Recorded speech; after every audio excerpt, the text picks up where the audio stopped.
TUKS are six-time champions in the Varsity Cup. We have to talk about Aaron Masemola. Apparently, he's been injured yet again, and then the Stormers are taking on Connacht this weekend in the URC, the United Rugby Championship. Welcome to Omni Rugby, proudly brought to you by Sports Pesa. As always, I'm not alone. My name is Aaron, but I'm joined by a phenomenal rugby team. Burnz, rugby's know-it-all. My brother, you smiling from ear to ear. Where's your tuck shirt? I mean, you wore it last week, not wearing it today. What's happening? I just didn't want to rub salt into the wound. Oh, wow. With the Puka fans, yeah. So I just thought I'd keep it on a lowdown. But very important to mention, the People's Corner. Yes. Live. So whatever questions you guys have, we're ready to answer. Join the conversation, the People's Corner with Burnz, the man who's smiling from ear to ear. I know that Monday, was a tough night for him as a man who has lifted the Varsity Cup trophy with Puka. Yeah. How was your Monday evening, sir? Well, it was obviously not as good as yours, though, because Brett came out the gate swinging. I mean, it's Wednesday morning. I thought we're going to be nice to each other in tonight in studio. But I guess we're nice to you. I guess not. Not today. Not today. Gentlemen, this show is always about vibes, banter, and all things good rugby. However, we have to acknowledge the passing of one of our own. As we know on the show, we've got a very, very special place in our heart for the Stormers. Their team manager, Christopher Chippy Solomon, passing on. Just a phenomenal individual. I haven't met him personally, but of course, working with the Stormers, you hear about his character and the man that he was and what he meant to the Stormers team and Western Province rugby as a whole.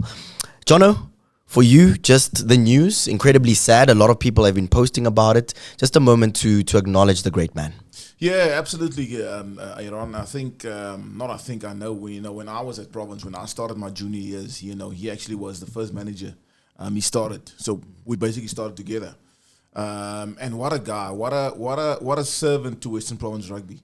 And just the way, unfortunately, he's obviously just come back from France and then, getting the heart attack on the other day. Just condolences to his family, man. He was, for me, still too young to really leave. But I guess it's one of those where we don't always have control of our destiny. Amen. And that's why I always say to every young man, every kid, even my own kids, I tell them, just be your best. No one's guaranteed for tomorrow. Yeah. If you can be your best today, you don't have to worry about what's happening tomorrow. And I think a massive lesson for just people in general, because no one's guaranteed tomorrow.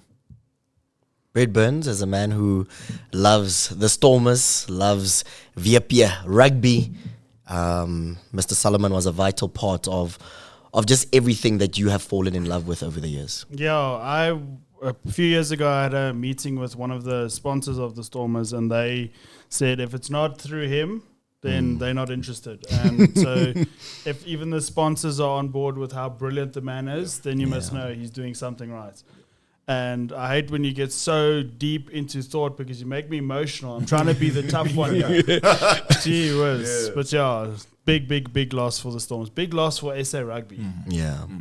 We're sending our love, our condolences during this mourning period for Western Province rugby, the Stormers, but also each and every single individual that was impacted by the great legacy that Chippy Christopher Solomon has left behind, and especially to the Sports Pesa family. We've worked closely with him over the last few years, securing the sponsorship as well. And of course, this is a tough time for everyone in South African rugby, and we're wishing the family all the best. Having said that, gentlemen, we have to move on to the big 2026 F&B Varsity Cup final. I'll take you back about 3 seasons ago. TUKS being relegated from the Varsity Cup, somewhat of a humbling experience.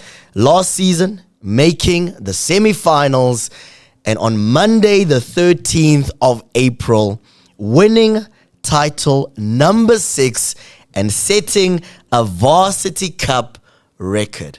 Burnz, I'm sure you were watching the game, smiling from ear to Yeah, ear. I'm glad you came to me first. Very glad you came to me first. I've quite a lot to say. Okay, have a go. This is your moment. Gooi hom, Brett, gooi hom. I just wanna reiterate that when this Varsity Cup started, I said from game one, this is TUKS' competition to lose. Fact, you did say And that. Yet again, I wasn't wrong. Like the rugby knowledge in this Yes. ginger brain. Just gotta keep going. Just stop arguing with me when I say stuff. Okay. Well, I'm not Stop with the howevers. Yeah, Jonathan. yeah, Stop yeah. with the howevers. well, I'll sit back. It's your show. I'll sit back. You guys do what you gotta do. I'm not often wrong. Okay. Okay, I'm joking. I'm joking. No. Kudos to the TUKS team. They really, the semi-final was the wake-up call they needed. Because in that final, they could have easily put 60 past Puka. I mean, the last say about 18 minutes, when they started going for goal, they could have suffocated Puka and actually put 50 past them easily. They were playing too conservative at the end because they had them like pinned down, and it's like Puka's not even on the same field as them. So it was beautiful to see. Yeah, and that's a tough one because again, you're right, and I hate saying that. Yeah, I hate saying that. But I'm a man. So I take it on the chin. I take it on the chin. I take it on the chin. And Brett Burnz, you were right. You called it. And again, I think just from a Puka side, you kind of have to think back to yourself what happened in the in the last match game against UCT, where they actually came back from a massive deficit, had to fight their way back. Then the following week, they clubbed Marties in Potchefstroom. I almost think that took a lot out of them. That took a whole lot out of them because in the final, they were nowhere. Yeah. They had one opportunity to kick for poles. I'm like, no, I'm like, go for the try. And remember, they were the one team that actually had a higher success rate when it comes to mauling. But Turkeys, take my hat off. They stopped the mauls. They were physical in the confrontation battle. And what they did, they ensured that they stuck to the game plan. It was clear. Stop the forwards, stop the mauls, and smash them physically. And that's what they did. And I think it was a good final to watch because I sat in the studio and I watched and I thought to myself, wow, what a enterprise, what a show for a spectacle for South African rugby. Because here's two teams, probably the most successful, the most consistent teams in the Varsity Cup, and they play in the final. Are you sure you said that and not, oh shit, Brett's right again? Well, I thought it, but I didn't want to say it. Coach Jono, I want to get into your psychology here as a coach, right? Because Mr. Whiteboy, the head coach of TUKS, told me something very interesting in the post-match presentation, that the squad had given up refreshments, and we know rugby players like to enjoy a few refreshments, but heading into the business end of the season, as a squad, they decided that there are certain habits that we are not willing to engage in. And to me, when he said that, I'm like, wow, this squad was truly locked in. And also for the coach to be able to communicate that message and to get everyone in the team to buy in. No wonder they had such a phenomenal season. Absolutely. And again, it comes down to sacrificing for the team. Numerous times you hear about team sacrifice and how you're going to feel it. At the end of the day, you got to show it. Yeah. You can sacrifice as much as you want off the field, but if you're not performing on the field, then it's going to be a tough day. And this team, like you just said now, remember it's students. Yeah. What goes to the mind of a student on the Monday night after they've won? Hulle wil net kuier. A kuier? Yeah. And that girl that winked at him. Hey. You know what I'm saying? So those are things that you have to take your hat off, but also the management has to create that. The management has to create that willingness to buy in, the wanting to buy in from the players to really do what they said they could do. Because it's easy. I promise you, I've worked in teams where players say, no, we're going to sacrifice. But that first moment when a girl shows your ankle, gone. Out the window. You know what I'm saying? So We've all been there. I've never been there. I've never been there. So it's commendable. And also just the the leadership. They made Raguner, Dewey Swartboy, Manlam Daka, the manager. Just how they manage to still stay on track from day one. Everything. I mean, it's the same management that stuck with him in the Varsity Shield. I'm not sure how many other coaches would have stuck with the team when they went down. Yeah. He said, listen, give me the team. I'll build something. So well done to Dewey. Very, very well done to Dewey. We have to also talk about the new innovation that has been brought in during the 2026 FNB Varsity Cup season. The new Sport Pesa tap or kick rule. At the end of the game, the winning captain, the captain who used the rule the best, also received a 1,000 rand check from Sport Pesa. Brett Burnz, we spoke about it at the start of the season. We said innovation is great, but we weren't too sure about how this new tap or kick rule would work. Just your thoughts, having now watched the tournament, and we know that certain rules have been brought into Varsity Cup, tested a little bit, then went up to higher structures. Is this maybe something that we should keep for next season, or can we maybe see this rule progress into other tournaments? Maybe the Curry Cup, URC, maybe even World Cup, if it's good enough. What do you think, sir, of the Sport Pesa tap or kick rule? How did it play out this season? Probably going to get into trouble again for what I'm about to say. But I think that this was the last season that it'll be used. I think it was a fail. It wasn't a fail in a sense that it was like nobody enjoyed it. It just didn't. I don't think it delivered what they wanted. Because I think did it work 4 times in the whole tournament? 3 times? Yeah, it didn't work a lot. Yeah, it didn't work a lot. So I think if you want to keep the rule for next year, it's fine, keep it. But I don't think it will go on to higher levels. Yeah, because the idea was to score tries from it. Yes. And if you take the 16 games, well, however amount of games that was played, to only get 4 results out of it. I don't know if it was, but I love the idea. Yes, the idea. But again, I think it's maybe not the outcome that they want to do. Because I love the music, I love the hype, I love the fact that there was a countdown.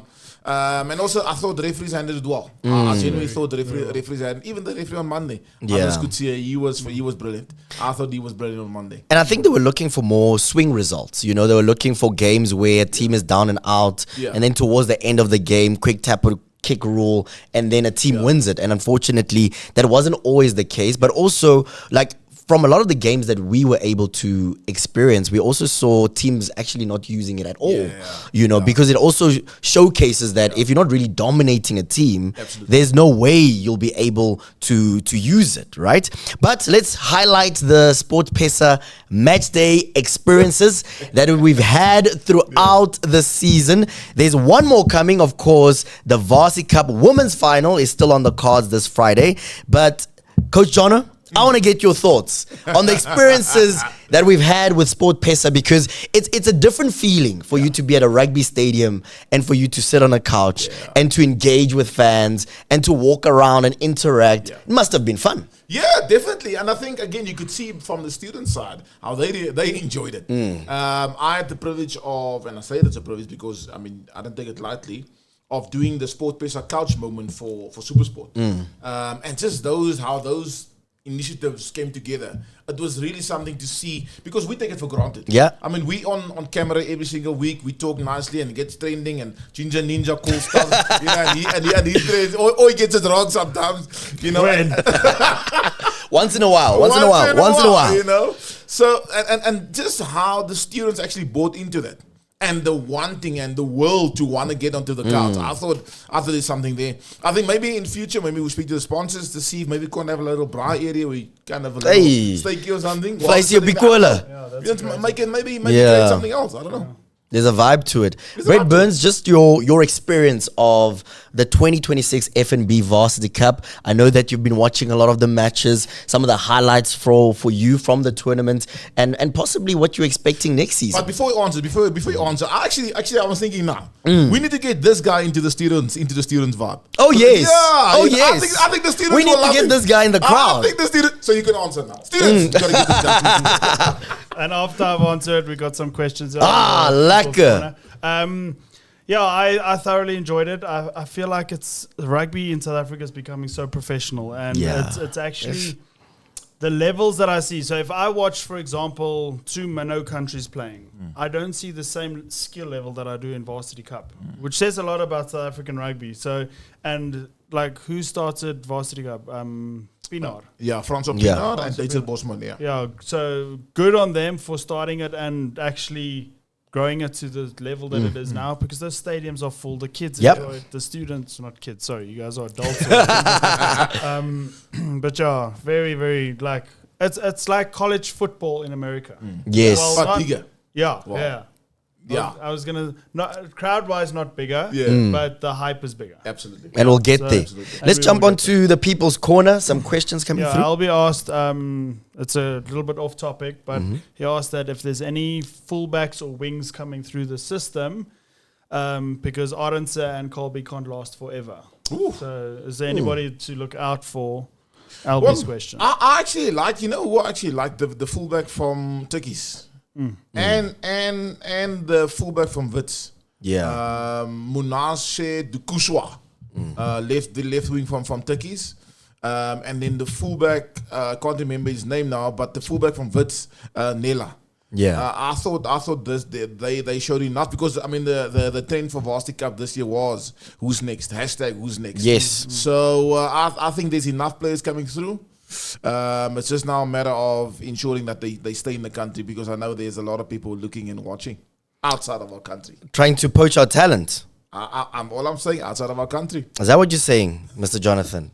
South Africans might be playing abroad, given what we've seen in this year's edition of the 2026 Varsity Cup. Now, in terms of the Sport Pesa Matchday experience, the job is not done. There's one more left. This Friday, it is the Varsity Cup Women's Final. It is the University of the Western Cape taking on Fort Hare.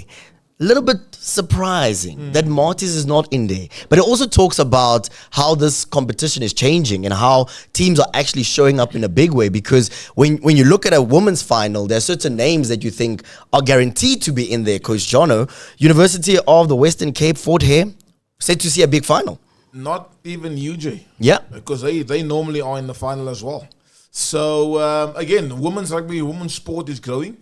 And it's good to see. Yeah. It's really, really good to see. I know from the coaches as well, has obviously gone on to, Coach Bongi, who's now coaching the Bulls, Daisies. She's now, obviously received an opportunity and used it, and now coaching at a higher level. And that's good to see. Yeah. I know SA Rugby is also having a big focus on developing women's sports and developing the next generation of coaching, because let's face it, Choice the Brain can't always, and he won't always last forever. Yeah. I mean, he's already 90 years old. No, I'm joking.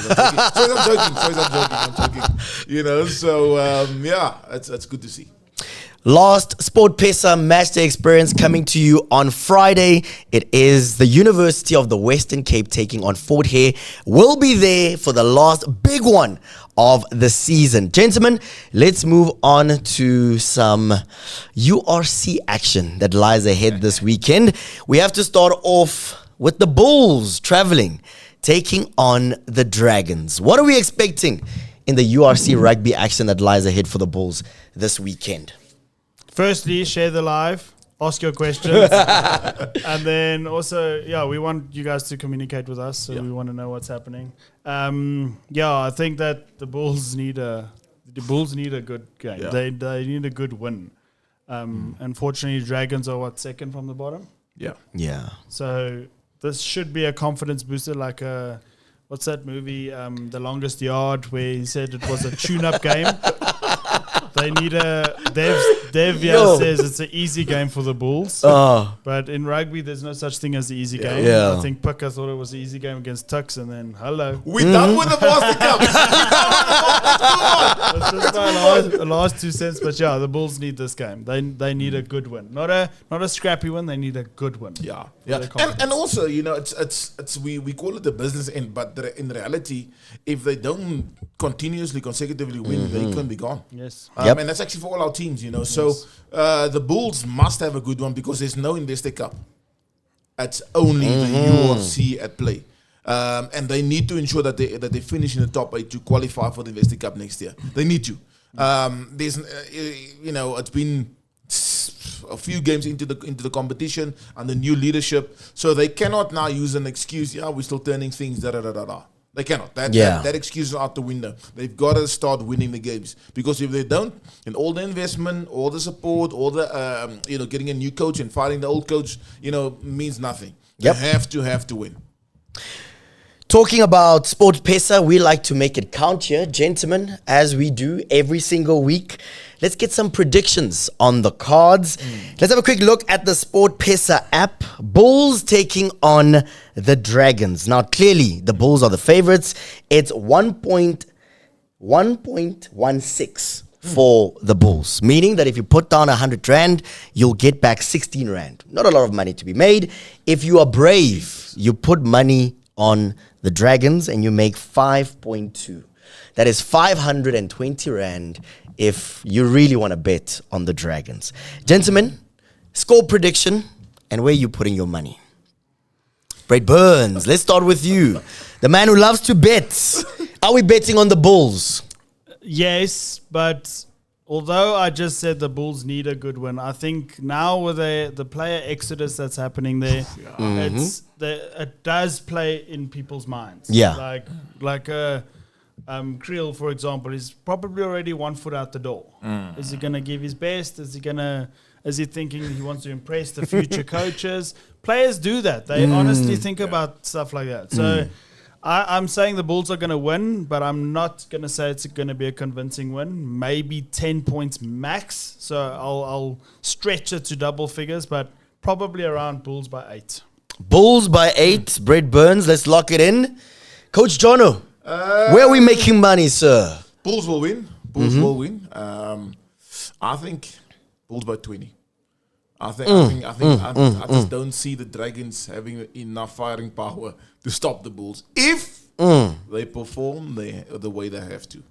That's my juggle. Because we've seen the team like the Bulls perform at Loftus and look at what they did against the Lions. Look at what against the Sharks. They were physical. They were rampant. So we need one of those performances to ensure that they actually keep building on the confidence. Talking about the exodus, Burnz, you mentioned it now. David Kreel, the player that we spoke about last week, and then also Ruan Norkia, also leaving the Bulls.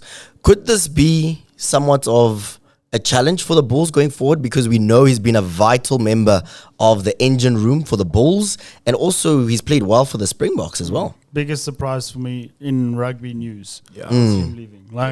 I thought he's one of those players that we'll see him until he's 39 at the Bulls, like a Dion Free type thing.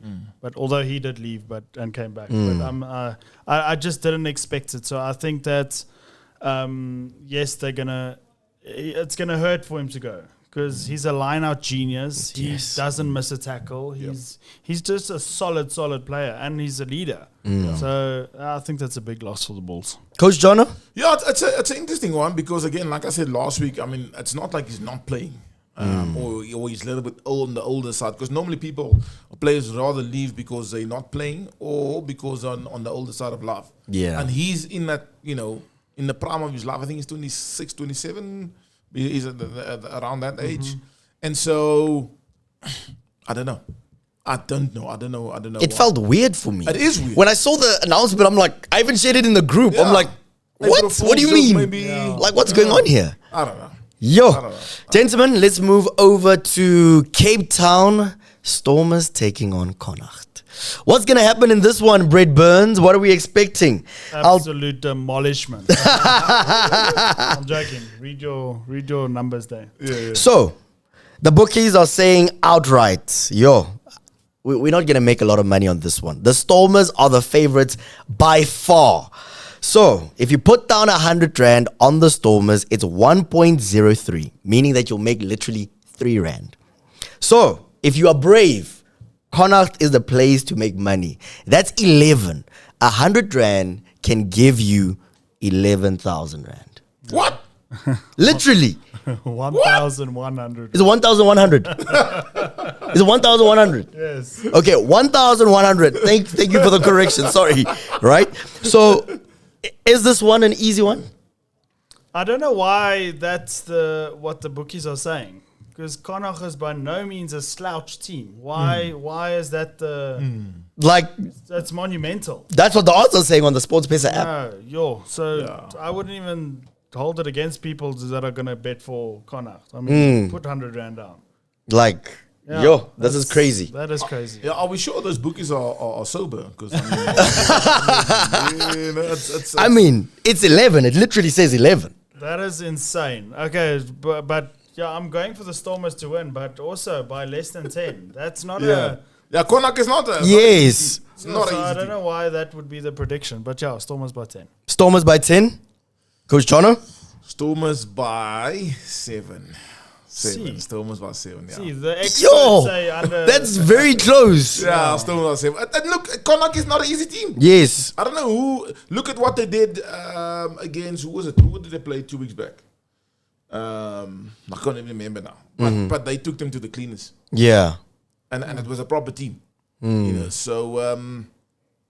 yeah, I don't know.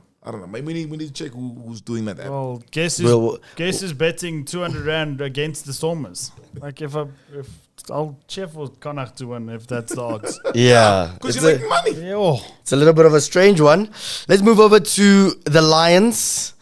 They're taking on the Glasgow Warriors at Ellis Park. This one should be a little bit better. The odds look a lot better here for the Lions. We've seen the momentum that they've had throughout the season so far. So for the Lions, it's 1.25, meaning if you put down 100 rand, you'll get 25 rand back. If you bet on the Glasgow Warriors, it's 3.95. So it's 395 rand. Coach Jono, let's start with you. Where we're making a little bit of money. The bookies are saying this one is a lot closer. It is. I'm gonna go. That bookie who decided that is right. It's gonna go down to the wire. It's gonna go down to the wire. Glasgow again losing last weekend, so they have all their players back to only focus on one competition. And we know they obviously did well last year, so they probably want to try and do it a double. That's difficult to call. That's a hell of a difficult to call. But they're playing at Ellis Park at altitude. That is a massive advantage for the Lions. So I'm gonna go Lions by 5. Lions by 5. You don't look sure. Lions by 5. Lions by 5. Brett Burnz, this one is a lot closer. Yeah. Do you still back the Lions? Albie has said that Glasgow on a flat surface is going to be dangerous, which I kind of agree with because altitude meant nothing for them in the final last year against the Bulls at Loftus. Fair. So Fair. Altitude won't affect them as much as we're hoping to, but I need the Lions to bruise the crap out of them because they're playing the Stormers next week. So I need them to be soft when they come to go to Cape Town. But I'm thinking Glasgow is going to win it, but like nail biting, like 1 or 2 points. Very close. They're a very good side. They are. They are a very good side, and they're well structured. Even their squad depth is that if they put on a B side, they're still performing very well. So yeah, I'm gonna say Glasgow by 2. Glasgow by 2. Next game, Sharks against the Ospreys. Sharks playing away from home. Before we jump into what the bookies are saying, we have to talk about Eben Etzebeth. Apparently another injury. Coach Jono, was this a good investment? It's tough.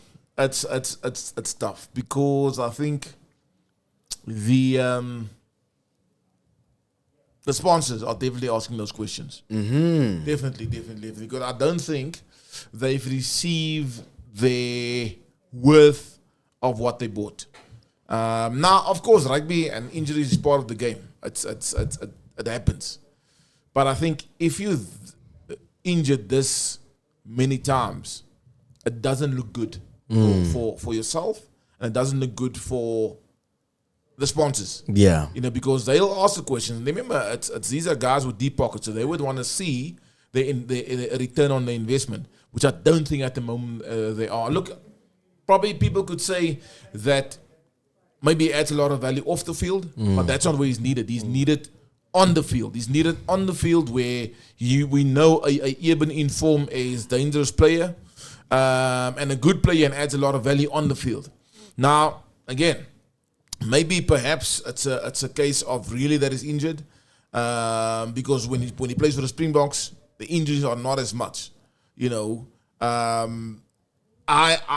just think, you know, unfortunately, maybe I don't know what he's doing. Maybe he needs to go speak to someone off the field to see what he's doing. Maybe his program, he's gymming or whatever, to see if he can maybe change a little bit something there. But I don't think the sponsors can be happy. I don't think so. I wouldn't be. I wouldn't be if I have to buy bread, but yet I'm only getting, you know.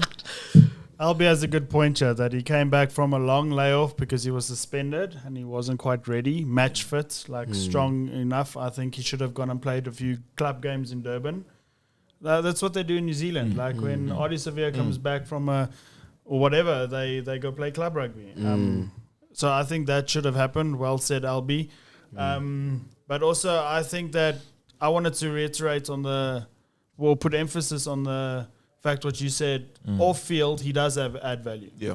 So obviously they didn't buy him for that. That's not what they're spending their money on. But he will still be adding value. But they costing before the injury now, that cost him 2 million rand a game. Jeez.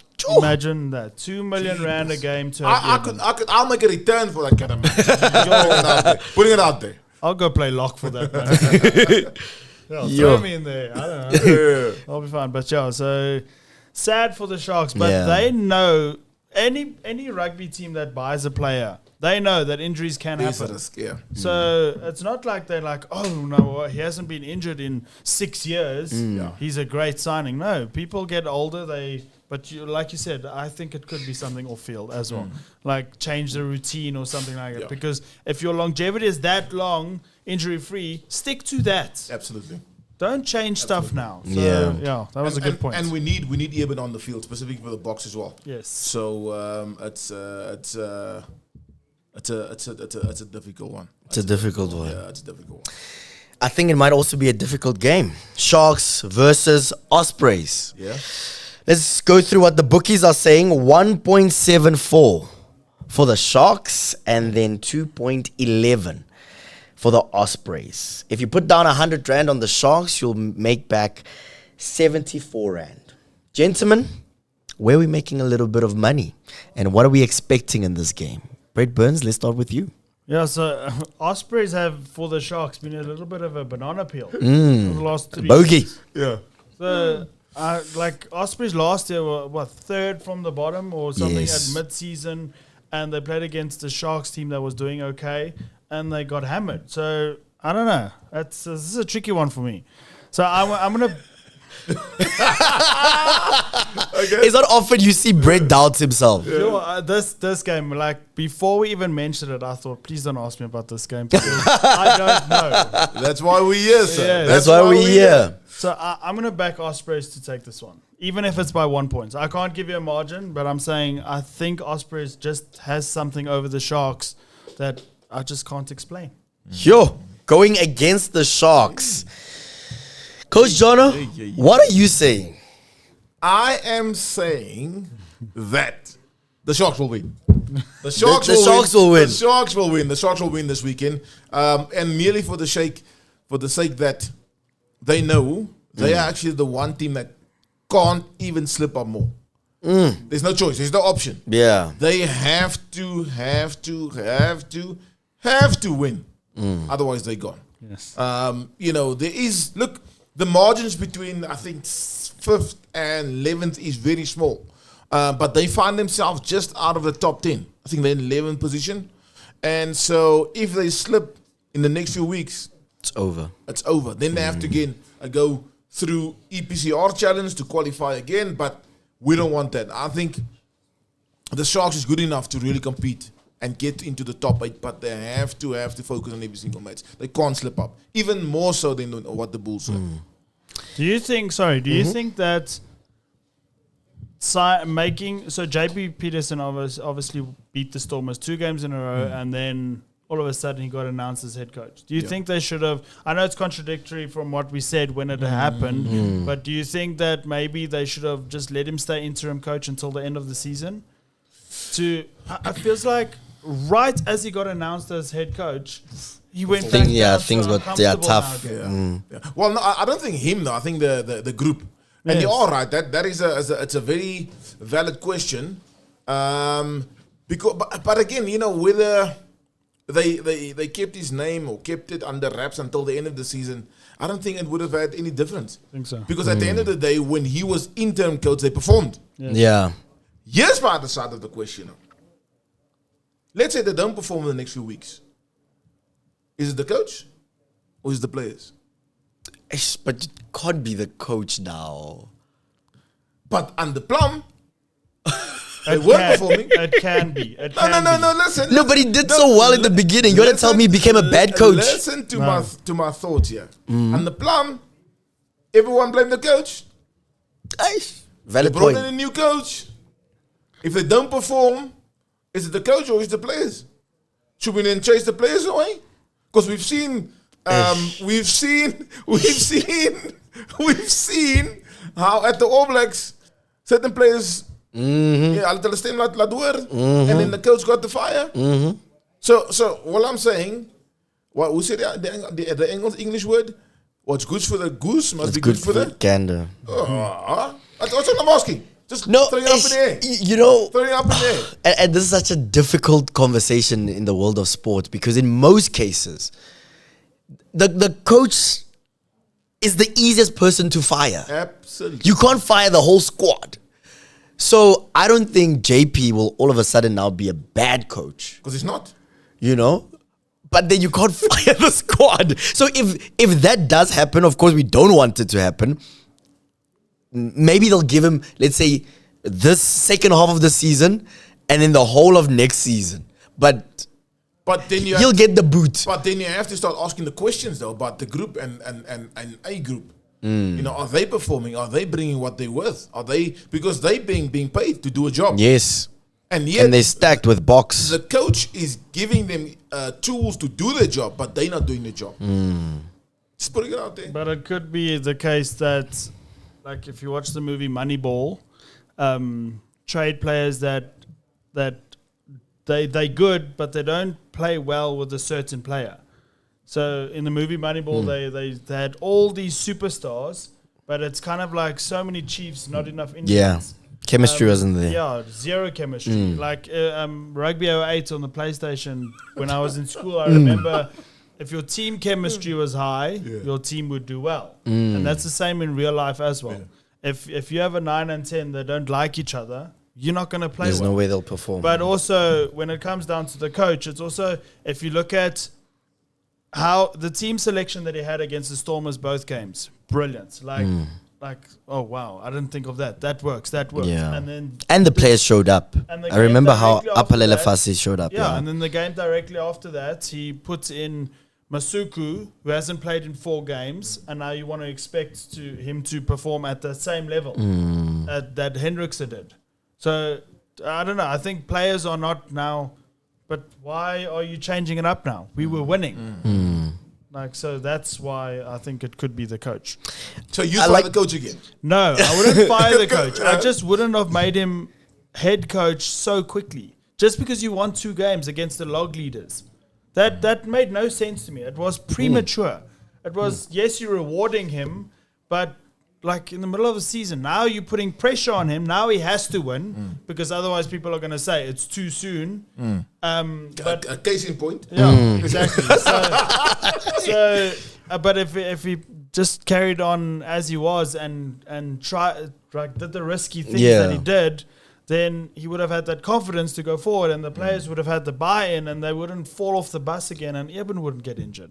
Let's throw a spanner in the works here. Throw it. Especially for Brett Burnz. The Lions have been doing well. What are you saying about Cash van Rooyen?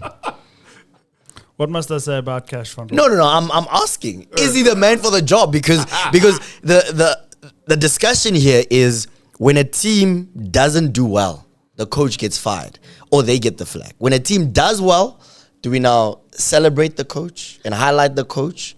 Okay, two controversial things now. So we just spoke about the Sharks, and at the Lions, yes, he's a good coach, Cash. He's doing everything right, but he's got a brilliant team around him. Like he's got ex-Springboks that hate losing, like a Jark Footy we spoke about it the other day, Mornay Steyn. Yeah. These Oaks are he's got a good team that's putting in the work. So he's built a good off-field chemistry team, and it's rubbing off onto the players, and they're playing well together because their seniors are working well together. So it becomes like a bond everywhere, every rank. So yeah, kudos to Cash. Built a good team. Coach Jono, Cash, the man for the job at the Lions. He's got a stadium to fill. Yeah. I don't think that stadium thing is a deep thing. Cash is the right guy. He's there. He's done well. He's changed the culture. He's kept the young players coming through, and he's still developing Mahash, Mbafe, Q and Horn, all those guys that's played at junior level, is now starting to slowly but surely come to the forefront. I think his case is totally different. I still maintain if they would have been in a different venue, you'd see more people going. Of course. Because the kind of rugby they play is entertaining. And it's the kind of rugby that people want to see. They're winning. And so the challenge is still for me is the fact that you have to drive into Hillbrow and then it being around. And yeah, there's security and there's traffic. But I still think the stadium is a bit of a challenge. Yeah, it's not a comfortable setting. It's not a comfortable setting. Yeah. When you're in there, you're okay. But when you're outside, you panic. It's a different story. Robin says that he'd like to see the Lions at maybe University Stadium. Possible. That's possible. Okay. Maybe there could be a joint venture there between a university, Wits or UJ, kind of doing a joint venture with the Lions, maybe building something new, because there's space. There is space. Yeah. It's just a matter of getting that nitty gritty, the red tape sorted out. But maybe definitely a collaboration. Yeah. Definitely. Brett Burnz, any more comments? Yeah, I missed a few now. No worries. Go back. As give the people what they want. As you go through a few, of course, URC Rugby is back. We'll be out in Cape Town for the Sport Pesa match day experience. But we also have to highlight Sevens Rugby on the cards this weekend. In Hong Kong, of course, we know Sport Pesa is the proud sponsor of the Kenyan men's team. And our former Blitzbok captain, Jonathan Mokuena, I know that you've been watching this team quite closely, and this is an important tournament for the Kenyan men's team. Yeah, look at and it's also an opportunity for them to qualify back into the HSBC Sevens again. So Kenya, come on, man, come on, guys. They are actually the people's team. They're known as the people team because wherever they go, they've got a vibe, they've got an energy, and so I would also like to see Sport Pesa on the mainstream, not just on the second tier. I would want to see them, being on the main television week in and week out. So we need, whoever you slaughter, what you speak to Kenyan people, do what you got to do because we need Kenya as part of the HSBC Sevens to compete week in and week out. We need them. So come on. Come on, Kenya. Let's go. Powered by Sport Pesa. Just a quick double check in terms of commentary from the People's Corner. Remember, we are live, interactive through Brett's social media. Brett Burnz, join the conversation. Yeah, lots of people were talking about the Lions definitely need to move stadiums. Actually, quite a few said what you said, Wits or UJ Stadium. And then Albia says, aware, we love Kenya. Kenya! Thank you so much for showing us love, LB, and being so interactive on the show. He's been chatting to us throughout the whole show. Thank you so much. Invite your friends, LB. Invite your friends. Please, all of them, 100 at least. That's how we wrap up the show for this week. A lot of talking points around the world of rugby. Eben Etzebeth injured yet again. TUKS winning title number 6. And then, of course, what will happen in the URC this week. Please feel free to join the conversation down below in the comment section or live on social media. This is Omni Rugby. Okay, bye. Ciao, ciao.